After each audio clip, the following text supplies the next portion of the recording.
काजूची क्रीमी दुनिया आणि मसाल्यांचा तडका, झक्कास कॉम्बिनेशन. आज बनवूया जेवणाची पातळीच बदलून टाकणारा काजू मसाला. सुरुवातीला आपण काजू फ्राय करून घेऊया. बटर घेतलंय. काजू काजू मिडियम टू लो फ्लेम वरती भाजून घ्यायचे. काजू फ्राय करून घेतलेत, आता काढून घेऊया. पॅन मध्ये बटर घेतलंय. बटर हलकंसं गरम झाल्यावरती ऍड करूया व्हाईट ग्रेव्ही. पाणी घेतलंय थोडंसं. ग्रेव्ही उकळून घेऊया. त्याच्यामध्ये काजू आणि मगज ऍड असल्यामुळे लागण्याची शक्यता असते, त्यामुळे सतत हलवत राहायचं. व्हाईट ग्रेव्हीचा व्हिडिओ आपल्या पेजवरती अपलोड केला आहे, तुम्ही बघू शकता. आता ऍड करूया कोकोनट पावडर. मिक्स करून घेऊया. मीठ, साखर, तिखटपणासाठी ऍड करूया ब्लॅक पेपर, कसुरी मेथी. कसुरी मेथी मी रोस्ट करून घेतली. रोस्ट केल्यामुळे त्याचा फ्लेवर चांगला येते.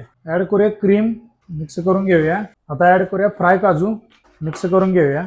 या ग्रेव्हीमध्ये जाणाऱ्या सगळ्या डिश स्वीट येतात. लहान मुलांच्यासाठी बेस्ट आहे या रेसिपी. काजू मसाला तयार आहे.